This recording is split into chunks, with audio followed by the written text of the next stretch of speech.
Karakkad friends ലൈബ്രറിയുടെ ആഭിമുഖ്യത്തിൽ republic ദിന സദസ്സും ജനപ്രതിനിധികൾക്ക് സ്വീകരണവും സംഘടിപ്പിച്ചു. അടിയന്തരാവസ്ഥയുടെ 50-ാം വാർഷികത്തിന്റെ ഭാഗമായി അടിയന്തരാവസ്ഥ കാലത്ത് ജയിൽവാസം അനുഭവിച്ച ചീരാത്തുപറമ്പിൽ ചാമിയെ കാരക്കാട് ഫ്രണ്ട്സ് ലൈബ്രറി ആദരിച്ചു. ചടങ്ങിൽ ജനപ്രതിനിധികൾക്ക് സ്വീകരണവും നൽകി.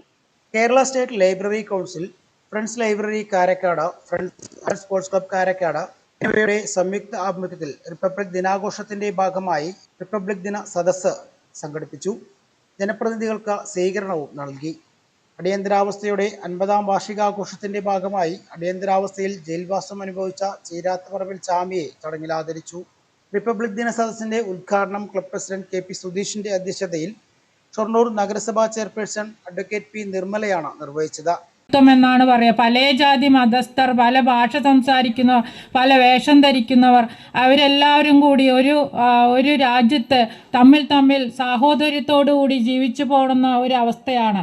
ഇന്ന് ആ അവസ്ഥയിൽ തീവ്രവാദ പ്രവർത്തനങ്ങളും മറ്റ് രാജ്യത്തെ ശിഥിലമാക്കുന്ന മറ്റ് പ്രവർത്തനങ്ങളെല്ലാം ഉണ്ടെങ്കിലും അതിനെല്ലാം നമ്മുടെ സൈനികർ വളരെ ശക്തമായി നേരിട്ടുകൊണ്ട് നമുക്ക് കാവലാളായി നിൽക്കുന്ന ഒരു കാഴ്ചയാണ് നിങ്ങൾക്ക് കാണാൻ കഴിയുക.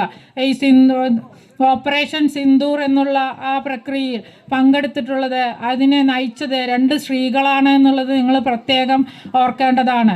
നഗരസഭാ vice chairman V K Anuraj, വികസനകാര്യ standing committee chairperson V K Soumya, നഗരസഭാ കൗൺസിലർമാരായ P Arun, E Rajagopal, K Vinod, M Murugan, E A Geetha, ക്ലബിന്റെ ആദ്യ പ്രസിഡന്റ് ടി കെ ഉണ്ണികൃഷ്ണൻ എന്നിവർ സംസാരിച്ചു.